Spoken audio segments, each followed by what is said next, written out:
I got held up. You could have called. I know. I'm sorry. The children were worried. Some stories aren't about power. They're about the quiet moments that heal what power can't. The house had gone quiet hours ago, but sleep still refused to come. Not for the twins. Not tonight. The corridors of the Mafia Boss's estate were dim, lit only by the soft glow of wall lamps spaced carefully apart. The kind of lighting meant to calm, meant to reassure. It had been installed after their mother died, when the doctor said consistency and peace mattered. Peace, however, was not something the twins trusted anymore. They lay in identical beds in the West Wing nursery, blankets kicked halfway off, dark curls spread across pillows that still smelled faintly of lavender. Their breathing was uneven, too alert, too aware. One of them, Elena, stared at the ceiling, eyes tracking shadows as if they might move on their own. The other, Luca, clutched a stuffed rabbit so tightly its ear was bent permanently sideways. They had already called out once, then twice. By the third time, no one came. The Mafia Boss stood just outside the nursery door, listening. He had faced interrogations that broke men. He had ordered decisions that reshaped cities. He had buried people without ceremony and lived with the consequences without apology.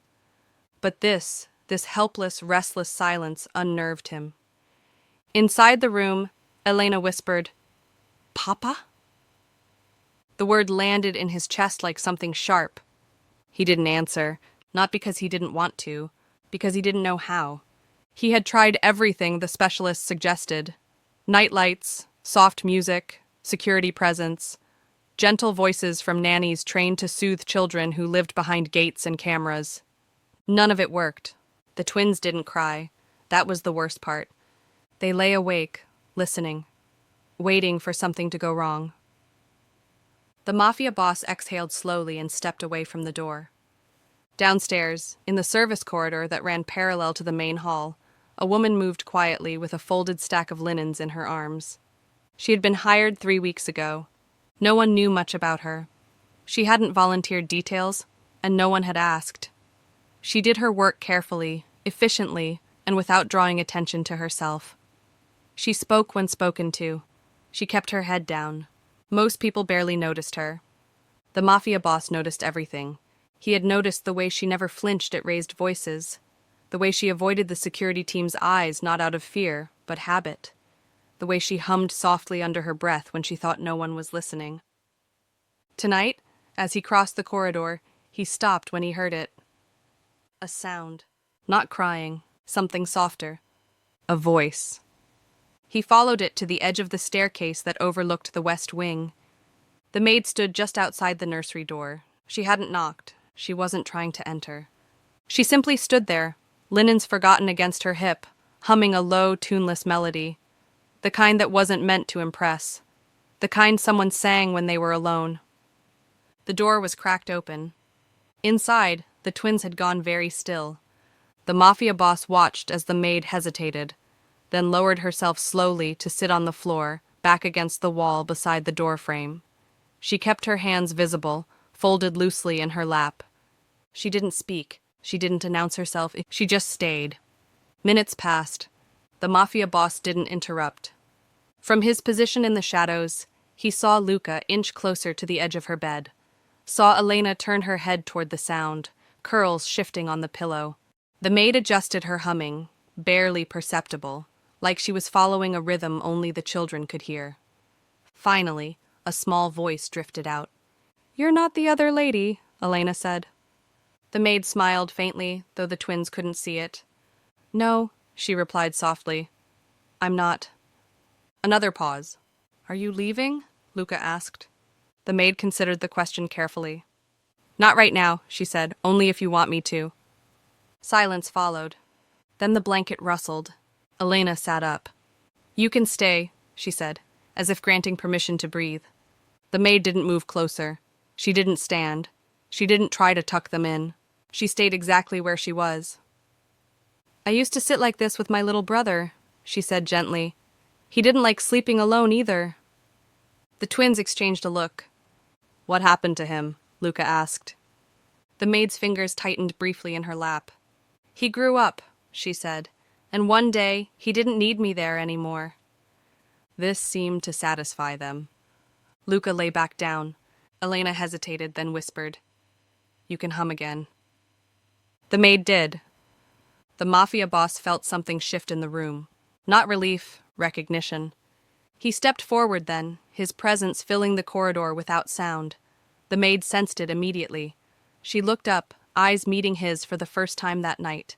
She didn't jump, she didn't stand, she simply stopped humming. "I'm sorry," she said quietly. "I didn't mean to." "You didn't break any rules," the Mafia Boss said. His voice was low, controlled. It always was.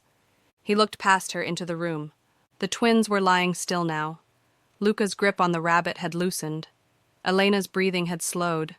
They were listening, waiting. "Will you stay?" the Mafia Boss asked, "until they fall asleep?" The maid hesitated. "I don't want to overstep." "You aren't," he said. Then, after a pause, "They haven't slept in days." Something softened in her expression. "I'll stay," she said. "If that's what they need." He nodded once and stepped back, retreating into the shadows as if he didn't exist. The maid resumed her place on the floor. Her humming returned, quieter now. Minutes passed, then more. The Mafia Boss remained where he was, watching as the impossible happened. Luca's breathing evened out first. Elena followed soon after, her fingers relaxing against the blanket. The maid waited. She didn't move when the twins fell asleep. She didn't check her watch. She stayed until she was sure. Only then did she look up again. The Mafia Boss was still there. "You didn't tell them who you were," he said. She shook her head. "They didn't ask." He studied her. "Most people would have." She met his gaze steadily.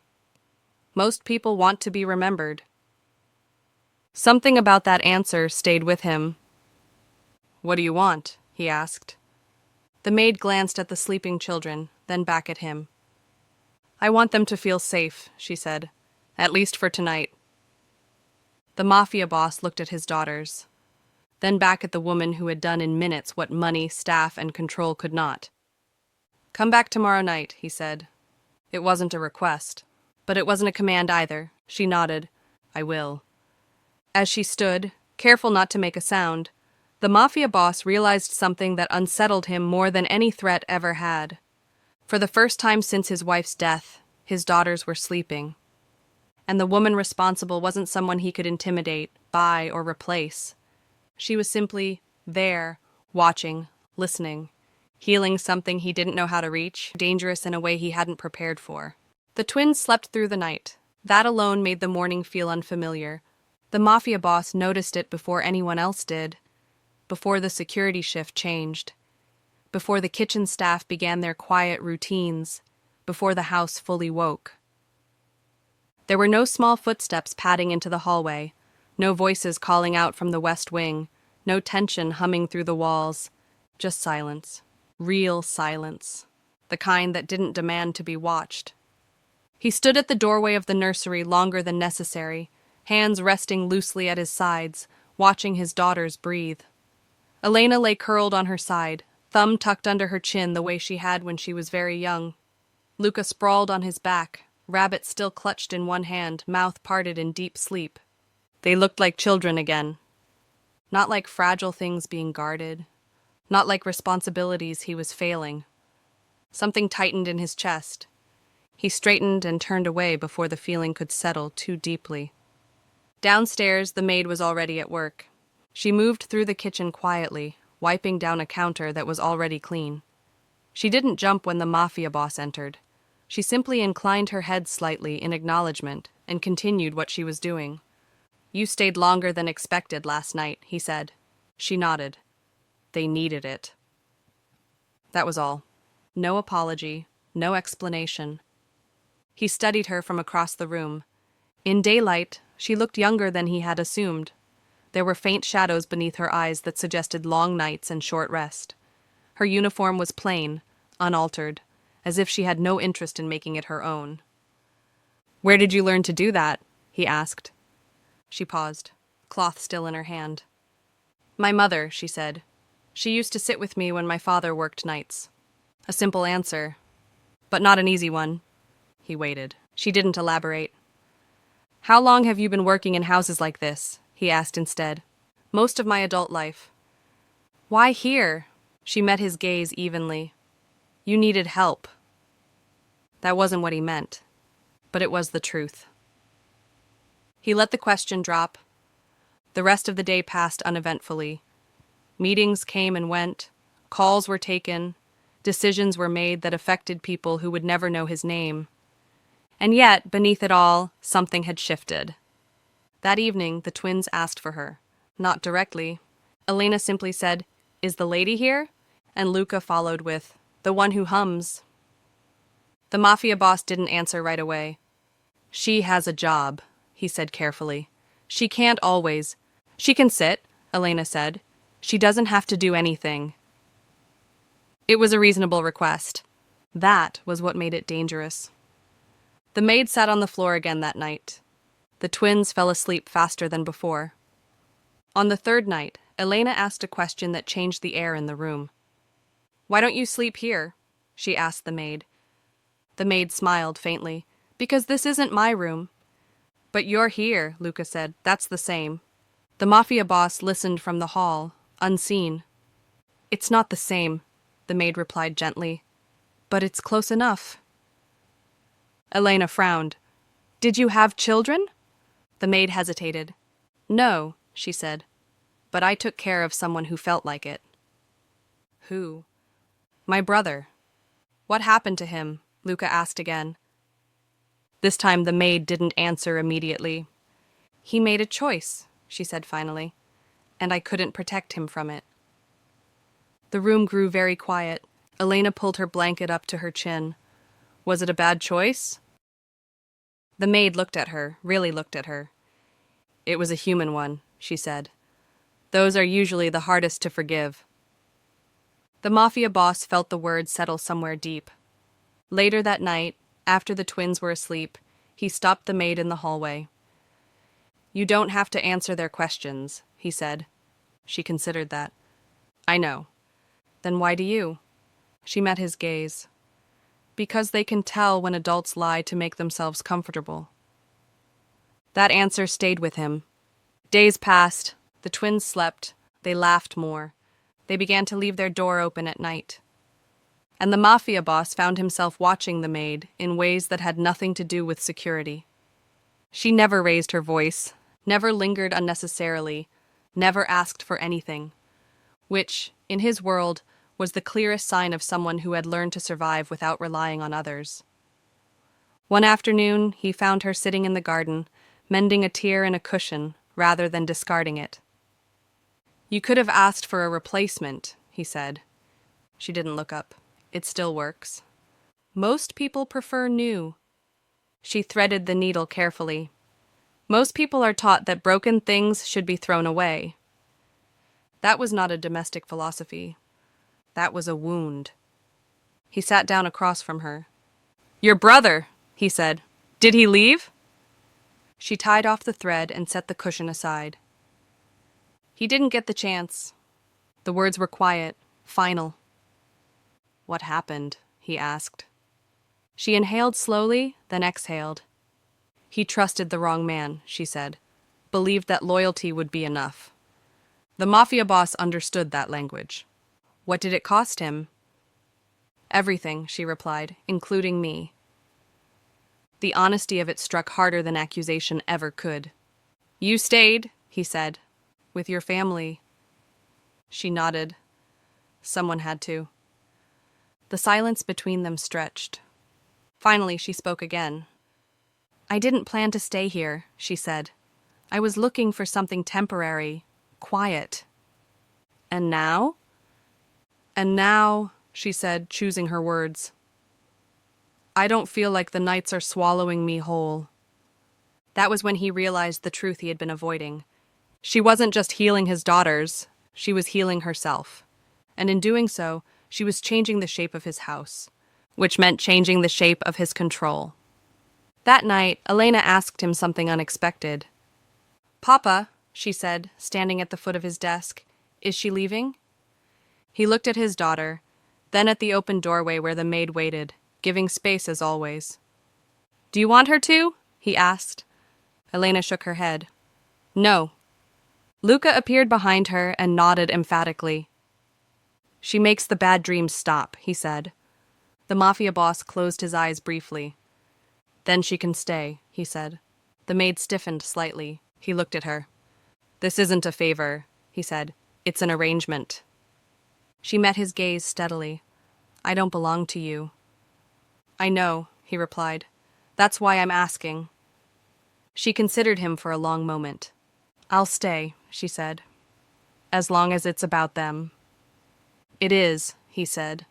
But they both knew that was only part of the truth, because the longer she remained, the more impossible it would become to pretend she was invisible.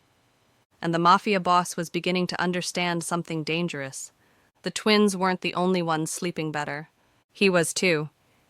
And that meant this woman, quiet, unassuming, unarmed, had already crossed a line no one else ever had. She mattered, and in his world, that was never without consequence. The first sign of trouble was small enough to be dismissed. The maid noticed it while hanging fresh curtains in the west wing. The fabric caught slightly on the rod, and when she leaned closer to fix it, she saw the mark on the window frame, a thin line in the paint, almost invisible unless you were looking for it. A fingerprint, not from inside. She froze for a moment, then continued working as if nothing had changed. Downstairs, the mafia boss was already on his third call of the morning.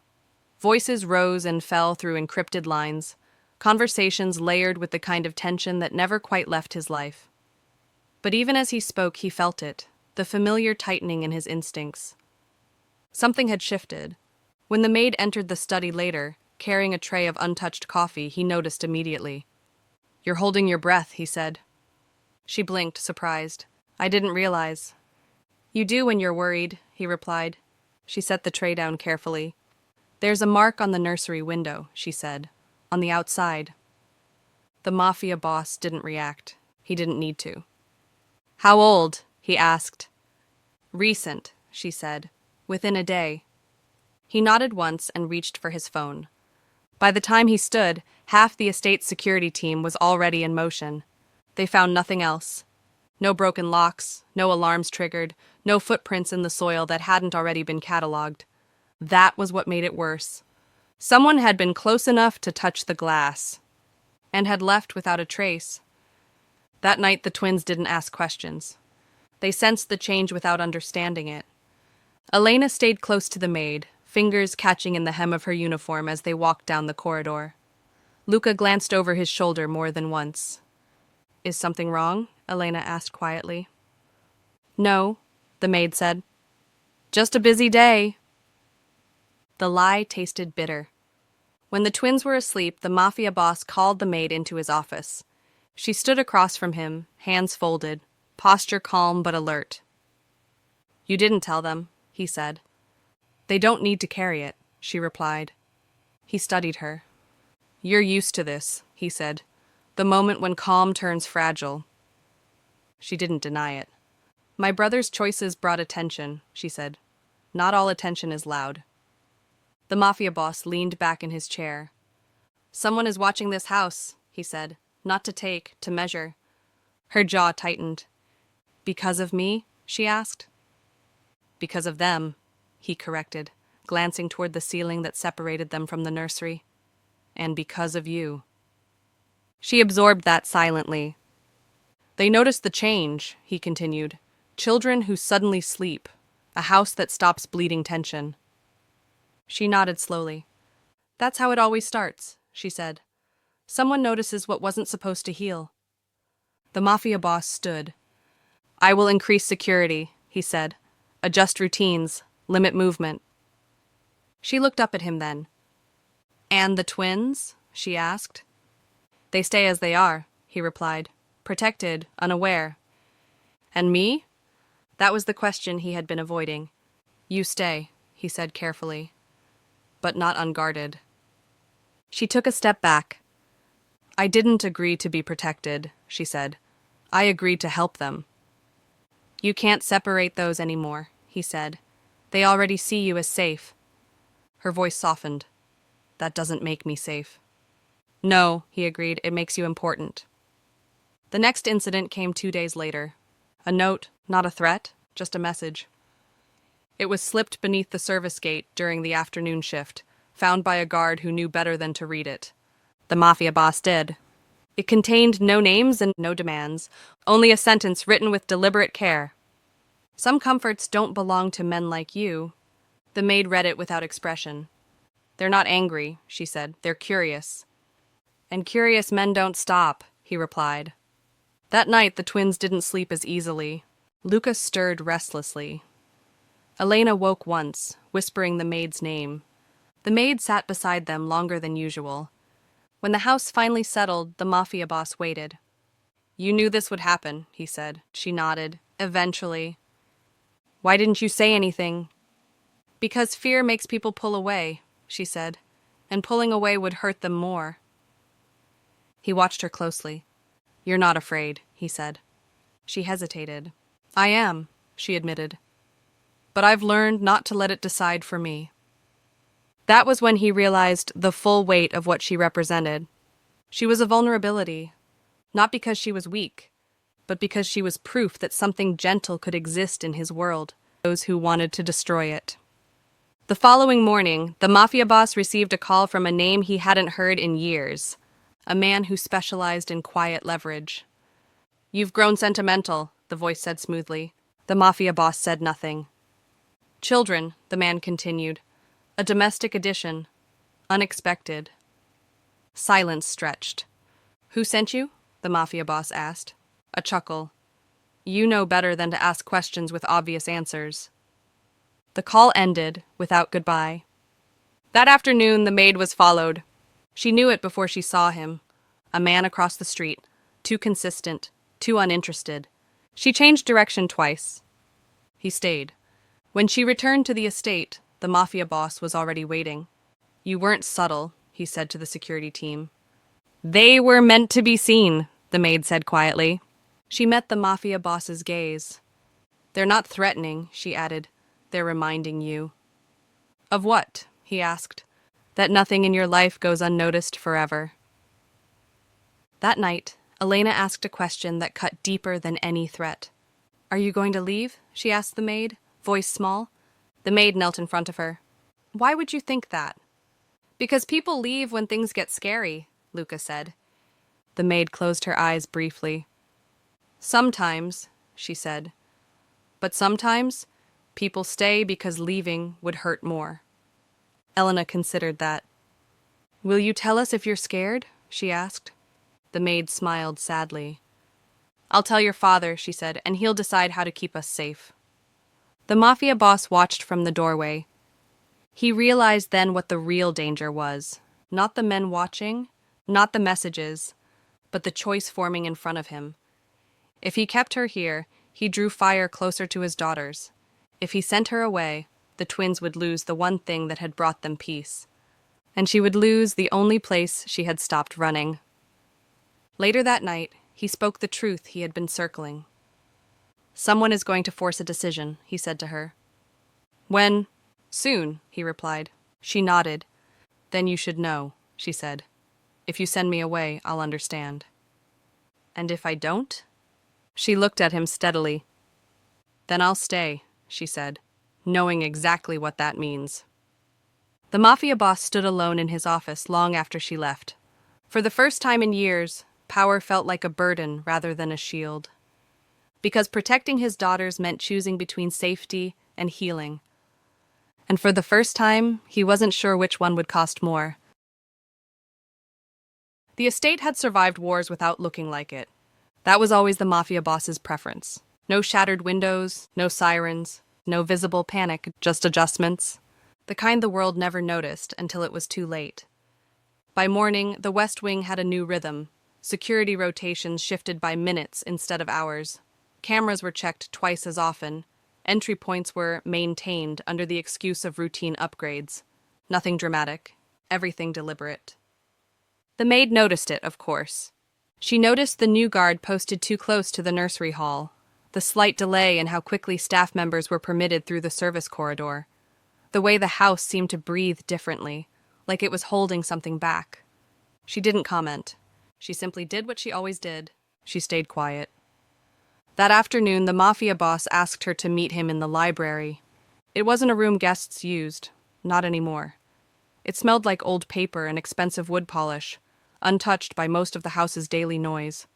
Books lined the walls, real ones, not decoration, many of them marked with subtle wear, as if someone once found comfort in words, before comfort became a liability. The maid stood near the doorway, hands folded neatly in front of her. "You called for me," she said. He nodded once. "I'm going to ask you questions," he said. "Not to interrogate you, to understand the shape of the danger." She did not flinch. That, too, told him something. "All right," she said. He gestured toward the chair across from him. She didn't sit. He didn't insist. That was his restraint, making space without demanding you fill it. "Your brother," he said. "The man he trusted. Was he a stranger?" "No," she replied. "That's what made it worse." The Mafia boss leaned back slightly. "Was he charming?" he asked.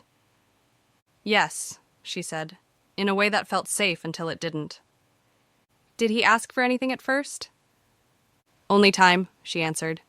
"Then loyalty, then silence." Silence. The Mafia boss felt the word settle like a familiar weight. "That's what they're doing now," she said quietly, as if reading the thought. Not threatening, not demanding, just circling. "They want a reaction," he replied. She nodded once. "They want proof," she said. "Proof that you can be moved." The Mafia boss's expression remained calm, but something colder sharpened behind his eyes. "They'll be disappointed," he said. The maid studied him. "Will they?" she asked, softly enough that it wasn't insolent. It was honest. He didn't answer immediately, because she wasn't questioning his power. She was questioning his priority. Instead, he reached for a slim folder on the table beside him and slid it across the polished wood. "Look," he said. She didn't touch it right away. Then she opened it.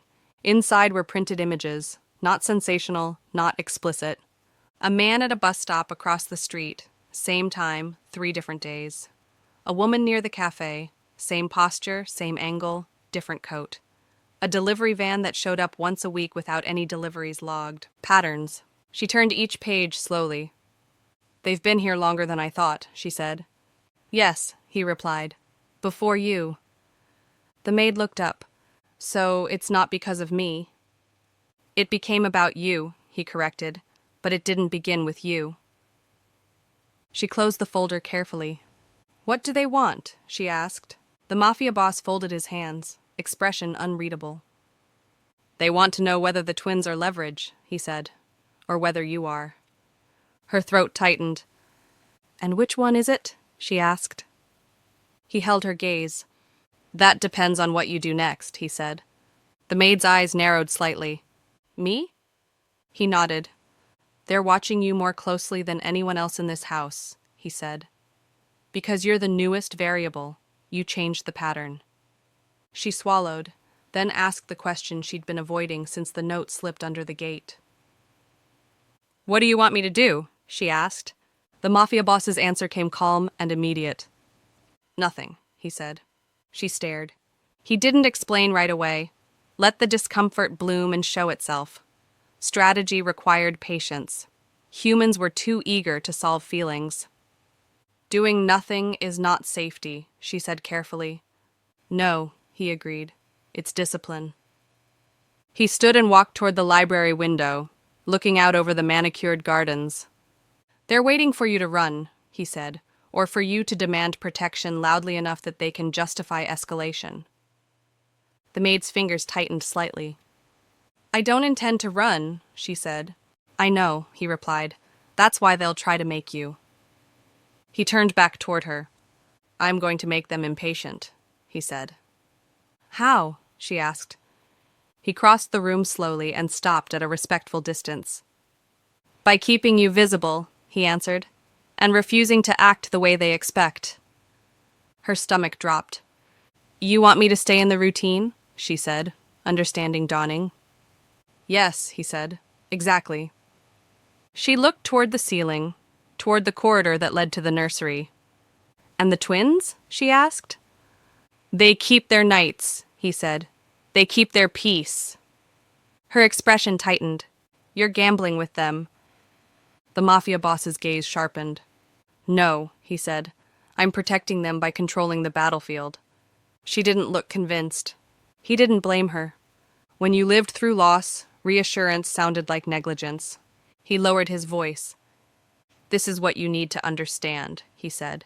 Men who watch like this don't want chaos. They want options. They want proof that something matters enough to make a man like me move. The maid held his gaze. And if you don't move? She asked. Then they move, he replied. And if they move? She pressed. The Mafia boss's expression didn't soften, but his honesty did. Then I end it, he said. The maid exhaled slowly. How? She asked. Not with spectacle, he replied. With exposure. She tilted her head. Exposure to who? The Mafia boss paused, just long enough to remind her that some answers cost more than others. People who prefer not to see, he said. People who claim they don't understand how things happen in cities like this. She understood then. Not violence. Paper, witnesses, names said aloud. The quiet ruin of reputations. The maid looked down at the folder again. This is bigger than the twins, she said. Yes, he replied, but the twins are why it becomes personal. That night, she sat beside the children as usual. Elena curled against her pillow, eyes wide but calmer than they'd been weeks ago. Luca whispered, Are you here tomorrow too? The maid's heart tightened. She didn't answer quickly, because now she knew that even promises could be used as leverage. Yes, she said finally, choosing truth. I'll be here. Elena reached for her hand, small fingers curling around hers. The maid let it happen. She didn't pull away. You're warm, Elena murmured. The maid smiled faintly. That's normal, she said. It doesn't feel normal, Luca whispered. It feels safe. The maid swallowed. She hummed softly until their breathing slowed, until their eyelids fluttered closed. When they were asleep, she stepped into the corridor. The Mafia boss was waiting by the wall lamp, shadowed and still. You stayed, he said. They needed me, she replied. His gaze tracked her face. You're afraid, he said. She didn't deny it. Yes, she admitted, but not enough to leave them. He nodded once, as if he'd expected that answer. Tomorrow, he said, you'll receive a visitor. Her breath caught. A visitor? She repeated. Not in the nursery, he said immediately. Not near them. Then where? She asked. In the kitchen, he replied. In the open, where the cameras can see, where witnesses exist. Her throat tightened. You want them to see me being approached, she said. Yes, he replied, and I want you to do one thing. What? She asked. Be polite, he said. She stared. That's your strategy? She asked, incredulous. The Mafia boss's mouth curved faintly, not a smile, but recognition of her disbelief. Politeness disarms predators, he said. It makes them think they're in control. The maid swallowed. And what do I say? She asked. He met her eyes. Say nothing you wouldn't say if the room was full, he answered. You give them no secrets, no fear, no reaction worth taking back to whoever sent them. The maid nodded slowly. Then what? She asked. Then I watch who they report to, he replied, and I follow the thread. The next morning, the visitor arrived exactly as predicted. A woman in a neat coat with a professional smile, the kind of smile that belonged in offices and boardrooms. She carried a small box tied with ribbon as if it was a gift store. I'm so sorry to interrupt, the visitor said. I'm looking for the person who's been helping the children sleep. The maid didn't stop moving. She kept wiping the counter as if she hadn't heard something alarming. I'm the maid, she said evenly. The woman's smile widened. Wonderful, she said. I'm here on behalf of someone who admires what you've done. The maid's stomach tightened, but her voice remained calm. That's kind, she said. But it's just my job. The visitor placed the box on the counter. It's not just anything, she said. In a house like this, nothing is ever just. The maid's fingers paused briefly, then continued. I'm not sure what you mean, she said politely. The visitor leaned in slightly. You've become important, she said, voice softer now. And important people are safest when they make the right choices. The maid looked up, meeting her eyes directly. I make choices every day, she replied. I choose to be respectful. I choose to do my work. I choose not to gossip. The visitor's smile tightened. That's not the choice I mean, she said. The maid remained calm. Then you're speaking to the wrong person, she replied. A flicker of irritation crossed the visitor's face, quickly masked. I see, she said. So you're loyal. The maid's voice didn't change. I'm consistent, she corrected. The visitor picked up the box again. Tell the Mafia Boss, she said lightly, that comfort comes with a cost. Then she left as smoothly as she'd arrived. The maid stood still for a moment, listening to the door click shut. Then she turned. The Mafia Boss was standing in the doorway of the kitchen, as if he'd been there the entire time. She hadn't heard him enter. That was intentional. What did you hear? She asked quietly. Enough, he replied. He stepped inside and looked at the counter where the box had been. She didn't leave it, he observed. She wanted me to, the maid said. He nodded once. Good, he replied. She came for a reaction. She got discipline. The maid exhaled slowly. That's it? She asked. That's your move? The Mafia Boss's gaze sharpened. No, he said. That was theirs. He lifted his phone and made a call. Short, controlled. When he ended it, he looked at the maid. Whoever sent her didn't expect you to hold the line, he said. That makes them nervous. The maid's voice dropped. Or it makes them angry.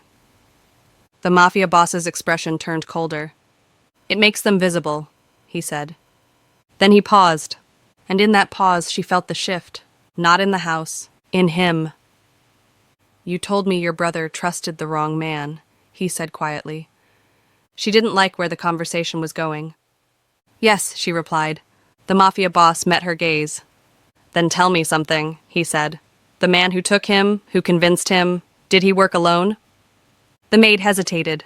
Her silence was answer enough. No, she admitted. Who helped him? The Mafia Boss asked. The maid swallowed. I don't know, she said quickly. I never saw...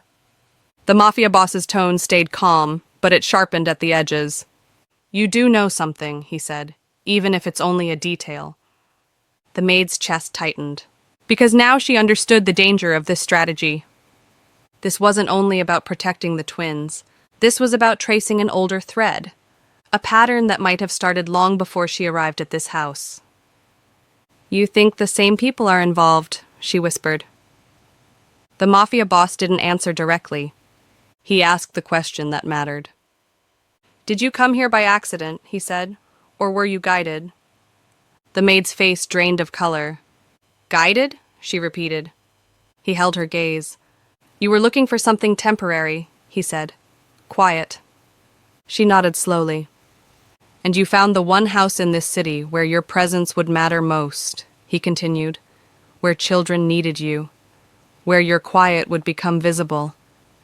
The maid's throat tightened. No, she whispered. I applied through an agency. The Mafia Boss didn't blink. Which agency? He asked. The maid hesitated. And in that hesitation, the first hint of betrayal entered the room, not as accusation, but as possibility. Because if someone had placed her here, then her healing hadn't been a miracle. It had been a move. The maid's voice was barely audible. I don't remember the name, she lied. The Mafia Boss watched her, expression unreadable. He didn't call her out. He didn't press. He simply nodded once, as if he'd heard enough to confirm what he suspected. All right, he said quietly. Then he looked past her, toward the corridor leading to the nursery. Go sit with them tonight, he added, as usual. The maid's heart hammered. And you? She asked. The mafia boss's eyes turned colder. "I'll find out," he said, "who wanted my daughters to sleep." And for the first time, the maid realized the most dangerous possibility of all. The threat wasn't coming to steal the twins. It was coming to use them. And she might be closer to the center of it than she'd ever admitted. The maid sat on the nursery floor like she always did. Same place beside the doorframe, same posture, same careful stillness. Her hands rested loosely in her lap, palms open, visible. The twins lay in their beds watching her the way children watch the sky before a storm, quiet, waiting for proof that something would hold. Elena yawned, fighting sleep as if it were an enemy she couldn't trust. "Are you humming tonight?" she asked. The maid's throat tightened. "Yes," she said softly, "if you want." Luca nodded against his pillow, rabbit tucked under his chin. The humming makes the house feel normal. Normal. That word didn't belong here, not in an estate built on gates and cameras and silence that cost money. But tonight the maid hummed anyway. Low, gentle, unremarkable, a song with no name. She watched their breathing slow, watched Elena's fingers relax against the blanket, watched Luca's eyelids flutter, finally giving in. When both children were asleep, the maid stayed seated for a long time, not because she enjoyed being needed, because leaving felt like breaking something fragile. Outside the nursery, the corridor lights remained dim, and somewhere in the house, the mafia boss was not sleeping. He had not spoken to her again after the kitchen. He had not demanded the agency name, not forced an answer, not used his usual methods to pull truth out of people who preferred lies. That restraint frightened her more than anger would have. Restraint meant he was thinking, and men like him didn't think without moving pieces into place. She rose quietly, careful not to wake the twins. Her steps were silent as she slipped into the hallway and eased the door nearly shut. She expected to find guards. Instead, she found the mafia boss. He stood at the end of the corridor, half in shadow, hands clasped behind his back, gaze fixed on a security monitor mounted discreetly in the wall. The screen showed the exterior gates, the driveway, the service entrance. The estate looked peaceful, which meant it wasn't. "You should be resting," she said quietly. The mafia boss didn't look at her. "I'll rest when I can afford to," he replied. She walked closer, stopping at a respectful distance. "Did you find out who sent her?" she asked. He turned his head slightly. "Not yet," he said, "but they wanted me to know something." "What?" "That they can reach you," he said, "and that they believe you belong to their story." The maid's stomach turned. "I don't," she said. The mafia boss regarded her calmly. "No," he agreed, "you don't." A silence stretched between them, heavy with the questions neither of them wanted to ask. Then the mafia boss spoke again. "I made a call," he said. "To who?" "Someone who owes me clarity," he replied. The maid's fingers tightened. "You're tracing the agency," she said. He nodded once. "You said you applied through an agency," he said. "Either that's true or someone wanted it to look true." The maid stared at the monitor, refusing to let her fear show. "And if someone placed me here?" she asked. The mafia boss's voice stayed level. "Then it means your kindness wasn't accidental," he said. "It means someone tried to build a bridge into this house using something I wouldn't suspect." The maid swallowed. "Children," she whispered. He didn't correct her. He didn't have to. A soft vibration interrupted the silence.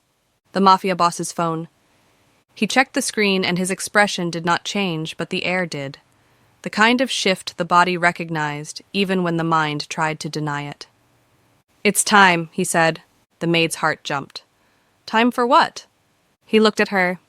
"To see if your arrival was coincidence," he replied, "or design." Before she could ask anything else, a quiet chime echoed from the downstairs hall. Not an alarm, not panic. A doorbell. The maid went still. No one rang the bell here. People with sense didn't approach this house without being expected. The mafia boss moved first. He didn't rush. He didn't draw attention. He simply walked, and the maid followed, every step tightening her chest. At the entrance, security personnel stood rigid, eyes locked on the camera feed. A woman stood outside the gate. Not the visitor from earlier. Someone else? Older, dressed plainly, a folder tucked under her arm like she belonged in an office, not in front of a fortress. "She requested you by name," one guard said quietly. The Mafia boss glanced at the screen. The woman looked directly into the camera as if she could see him. "She wants to be admitted," the guard added. "Says she's from the agency." The maid's pulse hammered. The Mafia boss turned to her, expression unreadable. "Do you recognize her?" he asked. The maid stared at the screen. Her mind searched memory, faces, offices, interview rooms. She had sat across from someone. She remembered a desk, a pen offered, a smile too practiced. And then it clicked. A flicker of recognition. "Yes," she whispered. Yes." The Mafia boss held her gaze for a moment. Then he spoke to his security team. "Bring her to the sitting room," he said calmly. "No detours." The maid's hands went cold. Minutes later, the woman entered the estate escorted by 2 guards. She did not look intimidated. She did not look nervous. She looked pleased, as if she had stepped into a meeting she expected. The Mafia boss waited in the sitting room, the maid standing slightly behind him near the doorway. The room was elegant in the way expensive things were, quiet, controlled, designed to impress without trying. The woman set her folder on the table and offered a polite smile. "Thank you for receiving me," she said. The Mafia boss did not return the smile. "Speak," he said. The woman's eyes flicked briefly toward the maid. "I'm here to confirm employment details," she said smoothly, "and to address a misunderstanding." The Mafia boss's gaze sharpened. "A misunderstanding," he repeated. "Yes," she said. "Our employee has been approached. That is regrettable." The maid felt the words land like a trap. The Mafia boss leaned back slightly. "Approached by whom?" he asked. The woman paused, then smiled as if he had asked a naive question. "By people who pay attention to changes," she replied. "By people who care about stability." "Stability." The Mafia boss's voice remained calm. "You're speaking in circles," he said. "Try the truth." The woman's smile held, but her eyes cooled. "The truth is," she said, "your house has become visible." The Mafia boss didn't react. "It was always visible," he said. "Not like this," she replied. "Your daughter's sleeping again? That's a story. And stories travel." The maid's breath caught. The woman continued, voice still professional, still polite. "You are a man who has kept many things contained," she said, "and yet you allowed something soft into the center of your life." The Mafia boss's gaze turned glacial. "You placed her here," he said. The woman did not deny it. "We recommended her," she corrected, "to the appropriate channels." The maid felt her knees weaken slightly. The Mafia boss did not move. "Why?" he asked. The woman opened her folder and slid a document across the table, not toward him, but toward the maid. It was a contract, not the one she remembered signing. A different one. Her name was on it. So were conditions she had never seen. The maid stared, throat closing. "That's not," she began. The woman's smile softened, almost sympathetic. "It is," she said. "It's simply the version that matters." The Mafia boss did not touch the document. He looked at the maid instead. "You didn't know," he said. It wasn't an accusation. It was a conclusion. The maid shook her head, eyes burning. "I didn't," she whispered. The woman folded her hands. "Our work is placement," she said. "Problem solving. Quiet solutions to quiet problems." The Mafia boss's voice stayed even. "And what problem did you think you were solving?" he asked. The woman's expression didn't change. "Succession," she said simply. The word turned the air sharp. The maid's stomach dropped. The Mafia boss's gaze narrowed. "Explain," he said. The woman sighed as if forced into patience. "You have children," she said. "Heirs, vulnerable heirs." The maid clenched her jaw, disgust rising. The mafia boss remained still. And you thought a maid who makes them sleep is a tool, he said. The woman's smile returned, small and controlled. Tools don't heal, she said. They influence. The maid's hands trembled. I'm not influencing them, she said sharply, voice breaking through her usual quiet. I'm helping them. The woman looked at her with mild pity. And that help created attachment, she said. Attachment creates predictability.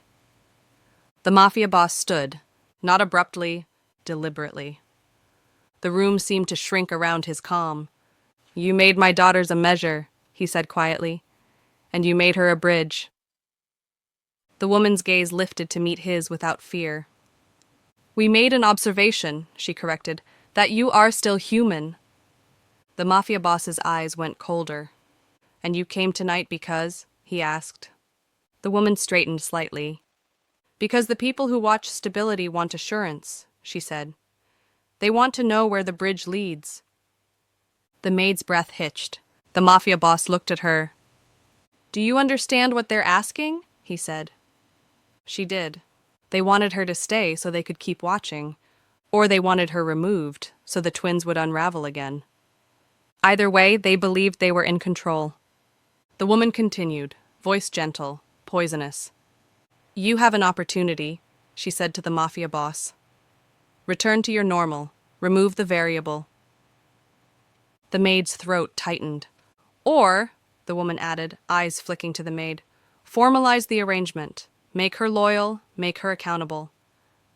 Accountable, as if her kindness had been a crime. The mafia boss didn't look at the woman.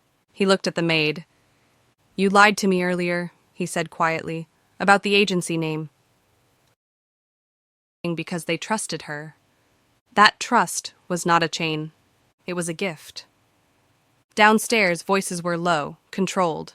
She couldn't make out words, but she could feel the tension through the walls, like pressure in the air before rain. When she returned to the landing, she paused. She heard the mafia boss's voice, calm and final. I will not make her loyal, he said. I will not bind her to me. The woman's voice responded smoothly. Then you lose her. A quiet pause. Then the mafia boss replied. Then I lose her, he said. The maid's chest tightened. The woman spoke again, sharper now. You understand what you're doing, she said. You're giving up leverage. The mafia boss's voice remained even. I'm giving her agency, he said. A beat of silence. And my daughters? The woman pressed. Their stability? The mafia boss answered without hesitation. They will grieve, he said, and they will heal without being used. The maid covered her mouth with one hand, eyes stinging. The woman's tone turned cold. Sentiment makes men weak, she said. The mafia boss's reply was quiet, dangerous in its restraint. Using children makes you a liability, he said. The maid heard a chair shift, then footsteps. Then the front door opened. The woman left without another word. When the house settled again, the mafia boss spoke softly, likely to security.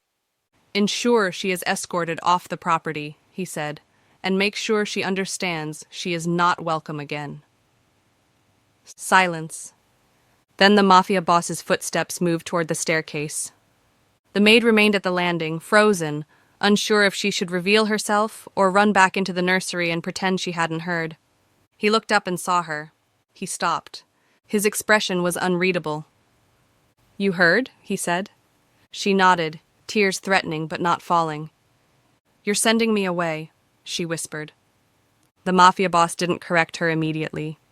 He walked up the stairs until he stood a few steps below her, close enough to speak softly, far enough to respect space. I'm not sending you away, he said. I'm giving you the choice they tried to steal. The maid's breath trembled. And if I stay? She asked. He held her gaze. Then you stay because you want to, he said. Not because you were placed, not because you were bought, not because you're trapped. She swallowed hard. And if I leave? She whispered. Then you leave with dignity, he said, and the knowledge that you did not become their instrument. Her chest ached. But the twins, she started. The mafia boss's gaze softened almost imperceptibly. They will ask for you, he said, and I will tell them the truth in a way they can hold. The maid stared at him, searching for manipulation. There was none. Only the weight of a man choosing something costly. "Why would you do this?" she asked. The mafia boss's voice stayed quiet. "Because I will not teach my daughters that love is ownership," he said, "and I will not let them believe comfort comes from being controlled." The maid's throat tightened. She looked past him toward the nursery door, toward the children who had begun to sleep again. A moral choice rose inside her like a tide. If she stayed, she risked becoming a target again. If she left, she spared them being used, but she broke two small hearts. The mafia boss waited. He didn't push, he didn't persuade, he let her choose. The maid drew a slow breath. "I won't be their bridge," she said. The mafia boss nodded once. "And the twins?" he asked quietly. The maid's eyes filled. "They deserve peace that isn't used as bait," she whispered, "even if it hurts." The mafia boss held her gaze for a long moment. Then he spoke, voice steady. "Then we do this correctly," he said. "Tomorrow, you leave openly. With compensation and protection to the edge of the city. No secrecy, no panic." The maid nodded, heart breaking and strengthening at the same time. "And tonight?" she asked, voice small. The mafia boss glanced toward the nursery. "Tonight," he said, "you sit with them one last time, because that kindness was real." The maid swallowed and turned toward the nursery door. Before she stepped inside, she looked back.